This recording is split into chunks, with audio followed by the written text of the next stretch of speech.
Lorsqu'un roi orgueilleux mena 30 000 hommes dans les bois sombres de Moldavie, il croyait la conquête certaine. Il se trompait catastrophiquement. Octobre 1497, Europe de l'Est, la forêt de Kosmin. 30 000 soldats polonais marchaient sous une voûte de chêne et de bouleaux séculaires, leurs bannières pendantes dans l'air immobile de l'automne.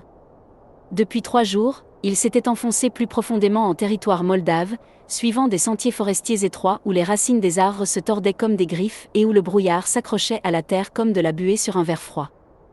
Le roi Jean Ier Albert de Pologne chevauchait près de la tête de la colonne, son armure étincelante même sous cette lumière tamisée. Derrière lui s'étendait une armée qui n'avait jamais connu la défaite sur son propre sol.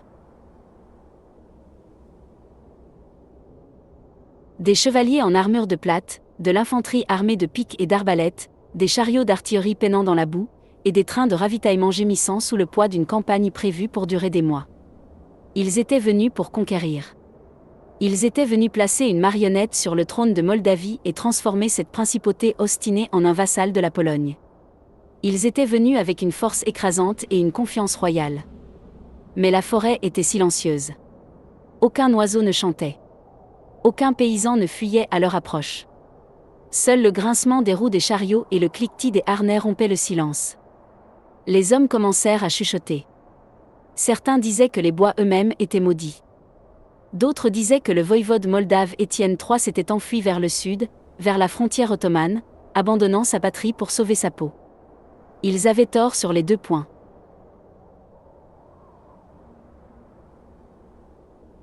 Dans l'ombre entre les arbres, des milliers de soldats moldaves attendaient, arbalètes chargées, haches aiguisées, les yeux fixés sur la colonne ennemie qui se faufilait à travers la forêt comme un serpent entrant dans un piège. Ce qui allait suivre allait briser l'orgueil d'un royaume et inscrire le nom d'Étienne III dans la légende comme l'homme qui fit de la forêt elle-même une arme. Voici l'histoire de la bataille de la forêt de Kosmin, où 30 000 envahisseurs apprirent que le nombre ne signifie rien lorsque la terre elle-même se retourne contre vous. Pour comprendre comment une armée a pu disparaître dans les bois, il faut d'abord comprendre les 2 hommes dont les ambitions se sont heurtées à l'automne 1497. Étienne III de Moldavie n'était pas homme à céder. L'histoire se souviendra de lui sous le nom d'Étienne le Grand, un titre mérité par le sang, le génie et une volonté inébranlable de défendre sa patrie.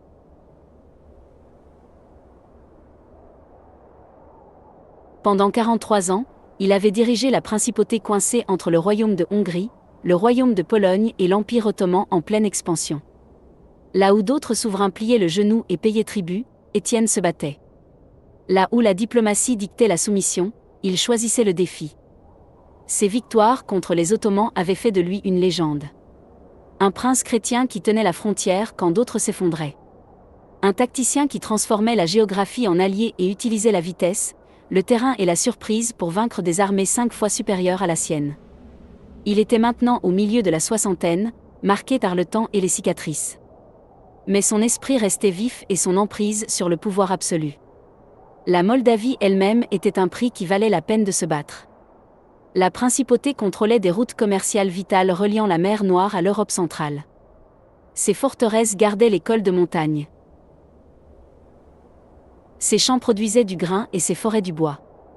Plus important encore, la Moldavie était un tampon, un bouclier entre l'Europe catholique et l'Empire ottoman islamique. Quiconque contrôlait la Moldavie contrôlait l'équilibre des pouvoirs à l'Est. Étienne le Grand avait passé des décennies à jouer ses voisins les uns contre les autres, s'alliant à la Hongrie lorsque la Pologne devenait forte, faisant la paix avec les Ottomans lorsque les armées chrétiennes lui faisaient défaut, manœuvrant toujours pour préserver l'indépendance moldave. C'était un jeu de survie joué sur le fil du rasoir, et Étienne le Grand le maîtrisait. Mais dans les années 1490, le jeu devint mortel. Le roi Jean Ier Albert de Pologne était jeune, ambitieux et avide de gloire. Il avait hérité d'un royaume puissant et d'une noblesse agitée, avide de guerre et de pillage. Depuis des années, la Pologne observait avec envie la position stratégique de la Moldavie. Les Polonais voulaient un État client à leur frontière sud, un prince vassal qui s'inclinerait devant l'autorité polonaise et ouvrirait les ressources moldaves à l'exploitation polonaise. Ils voulaient qu'Étienne le Grand disparaisse et qu'un dirigeant plus docile soit installé à sa place.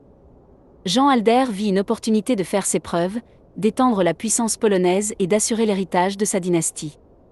Il rassembla une armée comme la Pologne n'en avait pas aligné depuis une génération et se prépara à marcher vers le sud. Son plan était simple, envahir la Moldavie, déposer Étienne et installer Pierre IV Rare, un prétendant moldave soutenu par la Pologne, sur le trône.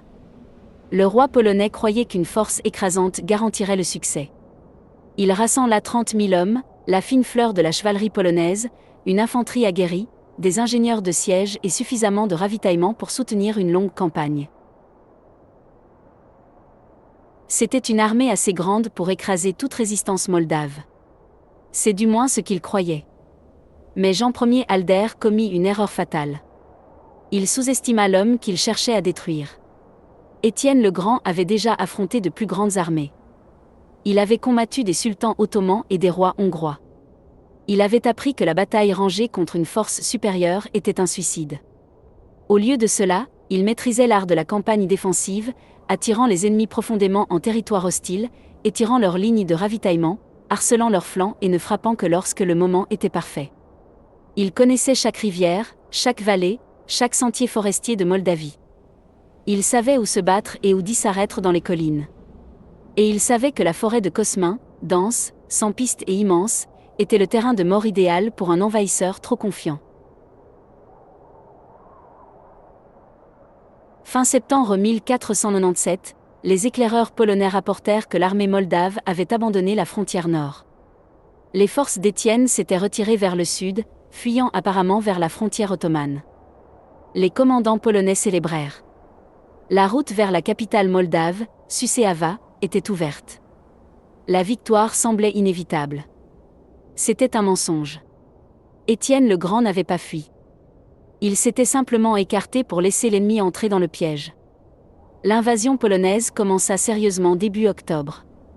Jean Ier Alder mena sa vaste armée à travers la frontière nord en Moldavie, suivant la vallée de la rivière Siré vers le sud. L'avancée initiale rencontra des villes et villages moldaves qui semblaient déserts. Les forteresses étaient vides ou se rendaient sans combattre. Pour les commandants polonais, il semblait que la réputation d'Étienne avait été exagérée, que le grand voïvode n'était rien de plus qu'un vieil homme fuyant une véritable armée. Mais la terre elle-même commença à résister. Les vallées se rétrécirent. Les routes, telles qu'elles étaient, se transformèrent en boue sous les pluies d'automne. Les forêts s'épaissirent. Les éclaireurs polonais rapportèrent des signes étranges. Des arbres abattus en travers des chemins. Des ponts détruits, des puits empoisonnés ou combés de pierres. Des chariots de ravitaillement enlisés dans des terrains marécageux. Les groupes de fourrageurs envoyés dans la campagne revenaient les mains vides ou ne revenaient pas du tout. Des guides locaux, soi-disant fidèles à la cause polonaise, menaient les colonnes en rond ou disparaissaient dans la nuit. L'invasion passa d'une marche à un rampé. Étienne le Grand observait depuis l'ombre. Sa stratégie était brutalement simple, laisser l'ennemi s'épuiser, puis frapper. Il avait divisé ses forces en unités mobiles dispersées dans toute la région.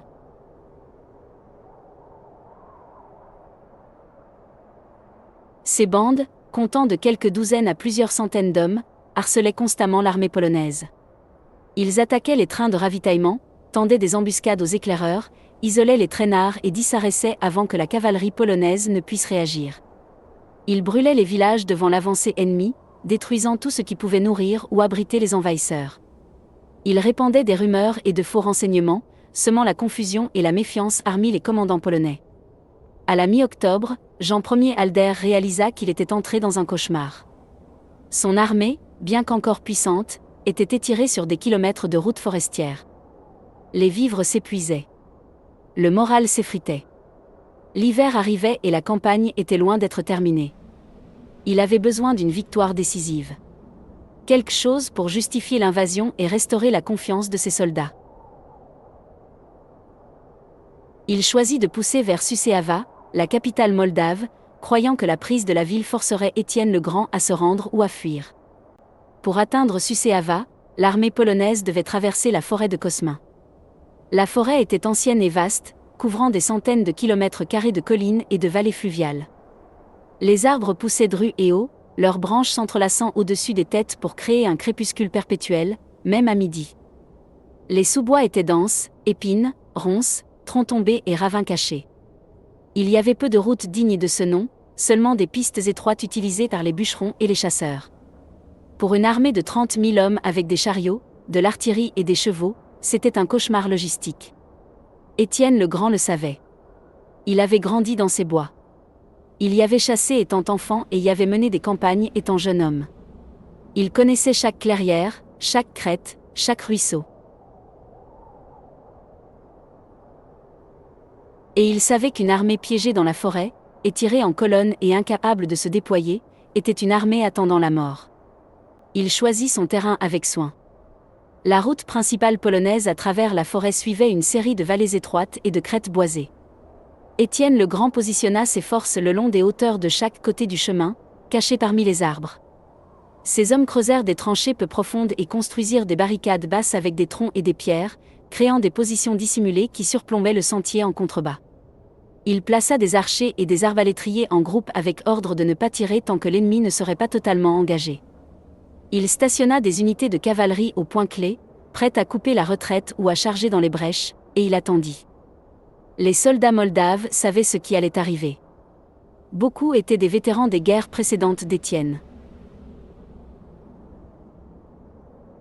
Ils faisaient une confiance absolue à leur voïvode.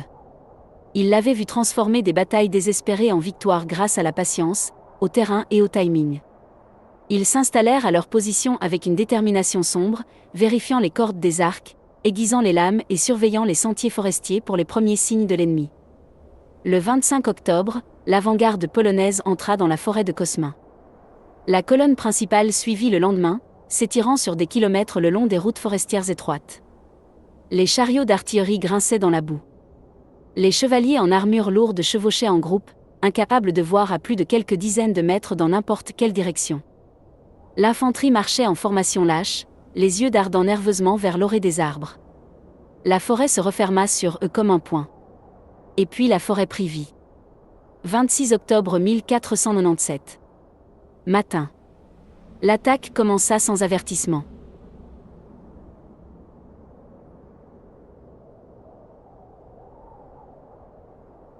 Un instant, la colonne polonaise marchait dans le silence.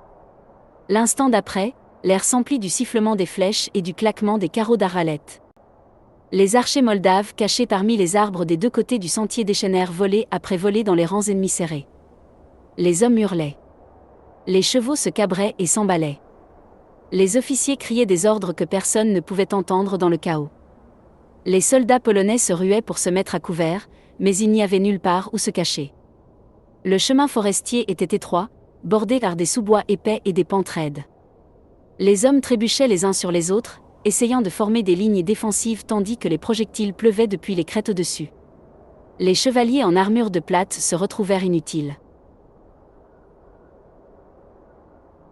Leur équipement lourd les rendait lents et maladroits sur le terrain forestier, et les archers visaient les chevaux en premier, laissant les cavaliers bloqués et vulnérables. Étienne le Grand avait conçu l'embuscade pour maximiser la confusion et la terreur. Les attaquants moldaves n'étaient pas concentrés en un seul endroit, mais répartis sur des kilomètres de sentiers forestiers, frappant la colonne en des douzaines de points simultanément. Les commandants polonais ne pouvaient ni évaluer la situation ni coordonner une réponse car ils n'avaient aucune vue claire du champ de bataille. Chaque unité se battait isolément, entourée d'arbres et d'ennemis, sans savoir d'où l'aide pourrait venir ou où l'attaque principale était concentrée. Les premières volées furent dévastatrices. En quelques minutes, des centaines de Polonais gisaient morts ou mourant sur le sol de la forêt. Le sentier étroit devint un couloir de la mort.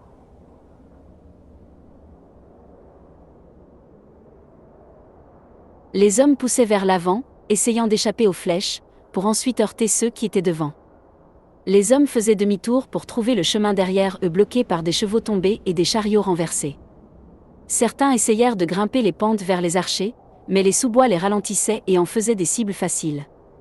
D'autres essayèrent de former des murs de boucliers, mais les flèches trouvaient les failles dans les défenses, frappant les visages, les gorges et les membres exposés. Les archers moldaves travaillaient avec une efficacité rodée.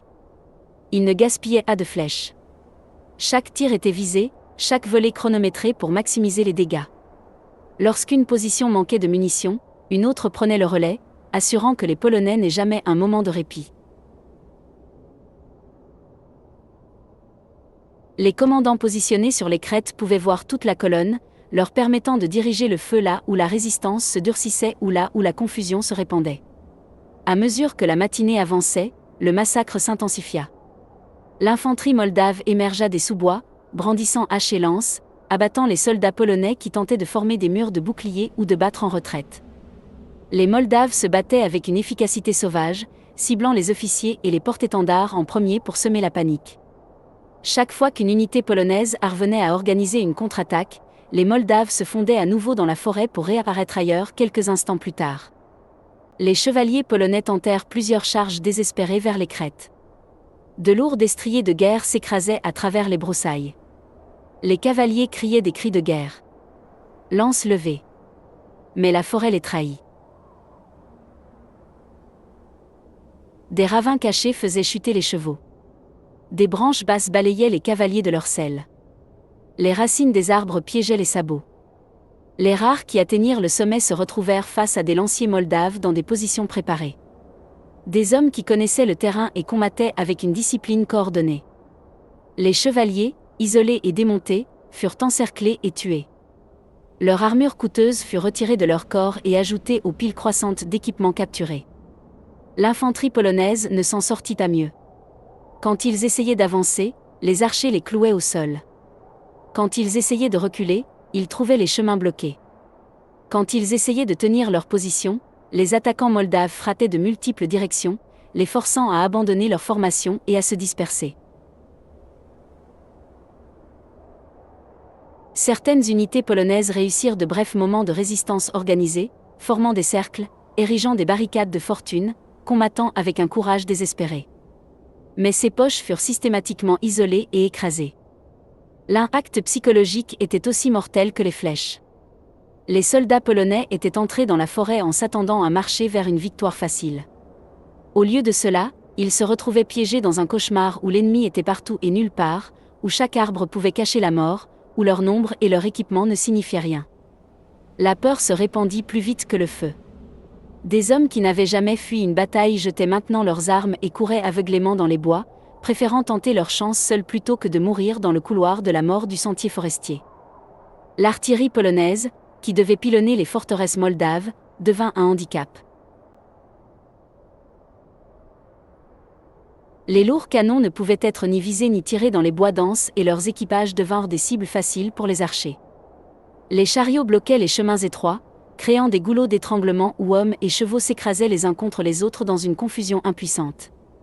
Certaines unités polonaises tentèrent de pousser vers l'avant pour se retrouver à nouveau embusquées plus loin sur le sentier.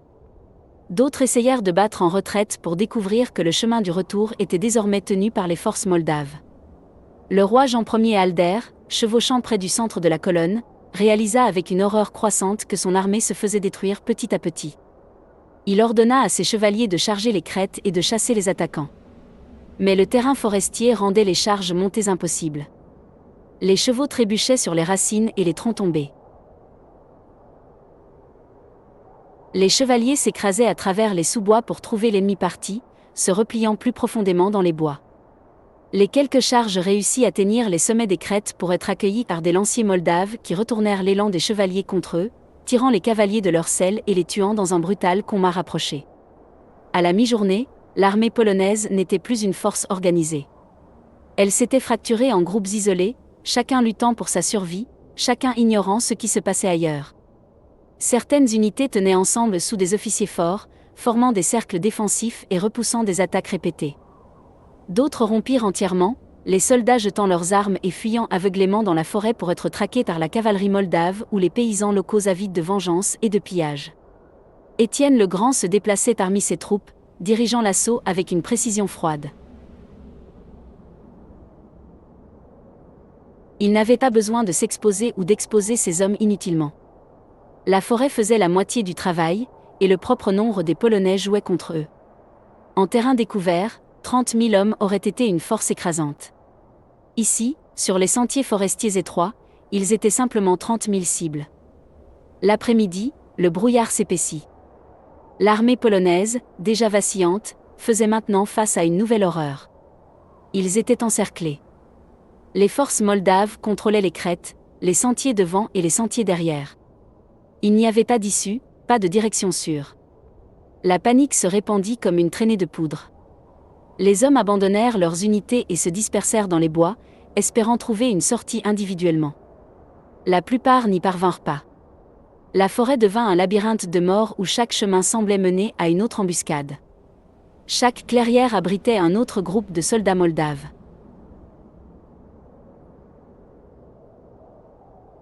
Les Moldaves pressèrent leur avantage sans relâche. Ils ne se contentaient pas d'attaquer et de se retirer. Ils poursuivaient, harcelaient et encerclaient.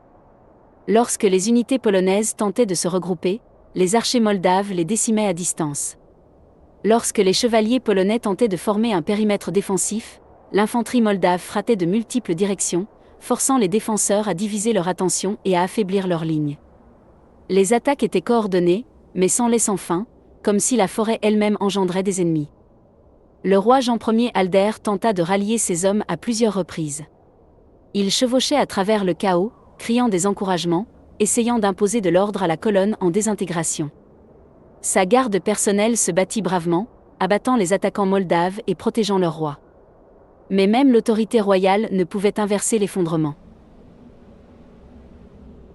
Les soldats polonais étaient épuisés, affamés et terrifiés. Ils marchaient et se battaient depuis des heures sans objectif clair et sans espoir de victoire. Beaucoup arrêtèrent simplement de se battre et attendirent la mort ou la capture. Alors que l'après-midi avançait, les pertes polonaises montèrent à des milliers. Les corps jonchaient les sentiers forestiers. Les hommes laissés criaient à l'aide, une aide qui ne viendrait pas. Les chevaux rendus fous par la douleur et la peur piétinaient amis et ennemis sans distinction. L'odeur du sang et de la fumée remplissait l'air alors que les Moldaves mettaient le feu aux chariots abandonnés et aux charrettes de ravitaillement, créant des nuages étouffants qui ajoutaient à la confusion. Étienne le Grand ne permit aucun répit. Il savait que si les Polonais parvenaient à se regrouper et à percer, ils pourraient encore infliger de terribles dégâts ou s'échapper pour combattre un autre jour.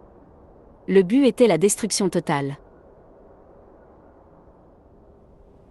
Pas juste la défaite, mais l'anéantissement. Ses ordres étaient clairs. Poursuivre, encercler, tuer. Ne laisser aucune unité organisée intacte. Ne donner à l'ennemi aucun temps pour penser ou respirer. En fin d'après-midi, l'armée polonaise avait cessé d'exister en tant que force combattante cohérente. Ce qui restait, c'étaient des poches isolées de survivants, certains combattant encore désespérément, d'autres essayant simplement de se cacher ou de se rendre. Les Moldaves se déplaçaient méthodiquement à travers la forêt, éliminant la résistance, collectant les armes et les vivres, et faisant des prisonniers. La discipline était remarquable. Les troupes d'Étienne ne sombrèrent pas dans le massacre aléatoire ou le pillage. Elles restèrent organisées, concentrées sur l'achèvement de la destruction de l'ennemi. Le roi Jean Ier Alder, entouré d'un cercle rétrécissant de chevaliers loyaux, réalisa que rester signifiait la mort ou la capture.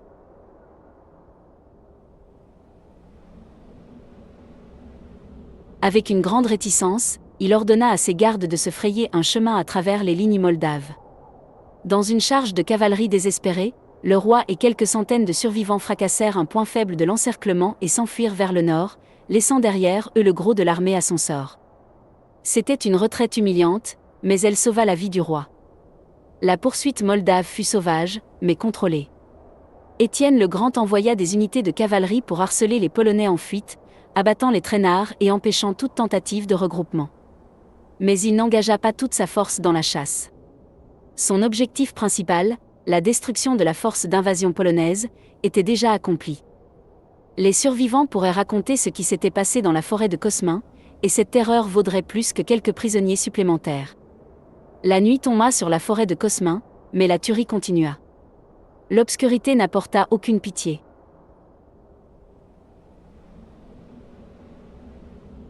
Les soldats polonais qui s'étaient cachés pendant la journée tentaient maintenant de se déplacer sous le couvert de la nuit, espérant se glisser au-delà des lignes moldaves et s'échapper vers le nord. La plupart furent pris. Les troupes moldaves, familières avec le terrain et travaillant en petits groupes coordonnés, chassaient à travers la forêt avec des torchers et des chiens. Chaque bruissement dans les sous-bois, chaque brindille craquée, pouvait signifier un autre ennemi. Les Polonais, désorientés et affamés, trébuchaient dans l'obscurité, beaucoup s'effondrant d'épuisement ou de blessures avant de pouvoir atteindre la sécurité.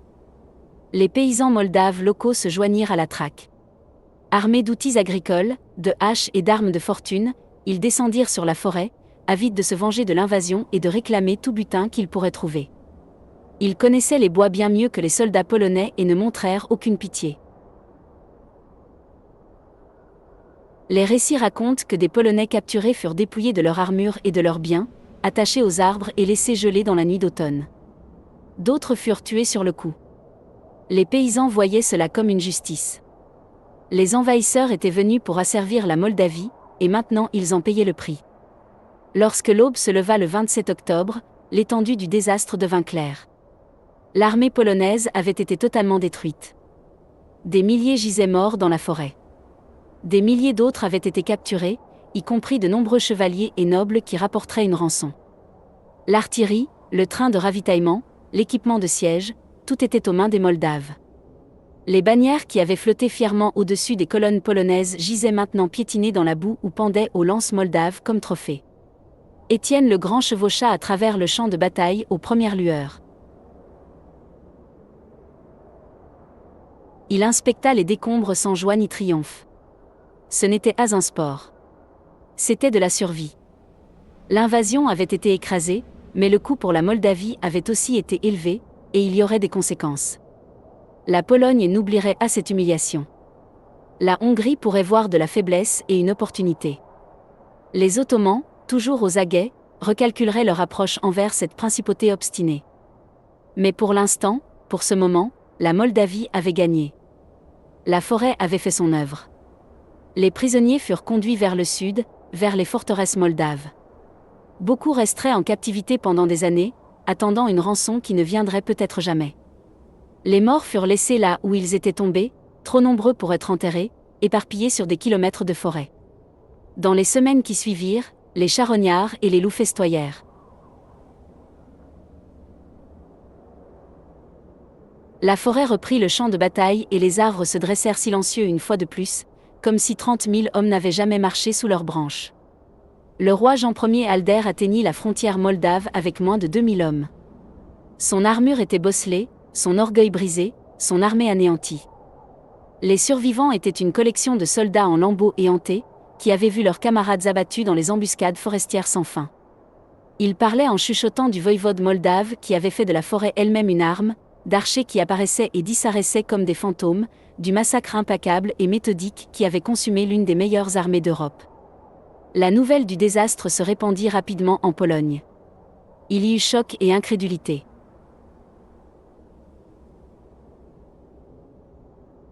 Comment 30 000 hommes menés par le roi lui-même pouvaient-ils être détruits par une force moldave plus petite ?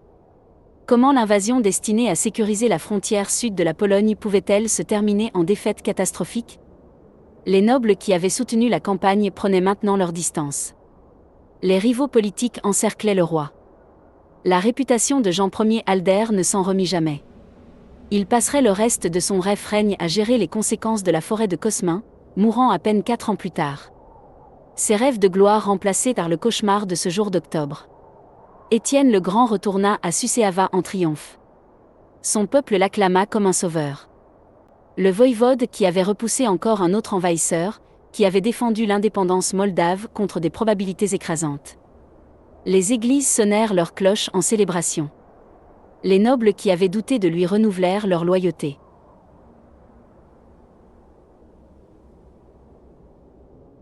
La victoire de la forêt de Cosmin renforça la légende d'Étienne comme l'un des plus grands commandants militaires de son époque.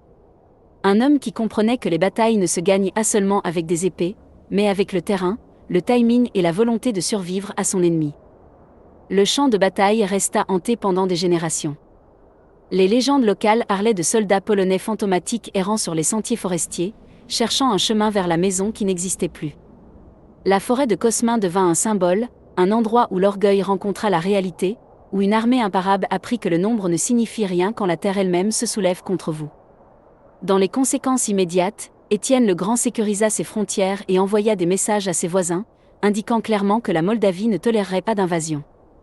Le prétendant polonais Pierre IV Rare fuit en exil. Ses rêves de pouvoir se terminèrent avant d'avoir commencé.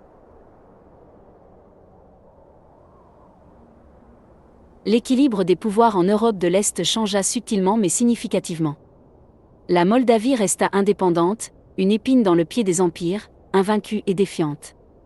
Les arbres de la forêt de Cosmin se tenaient silencieux, leurs branches lourdes du poids de ce qui s'était passé sous elles.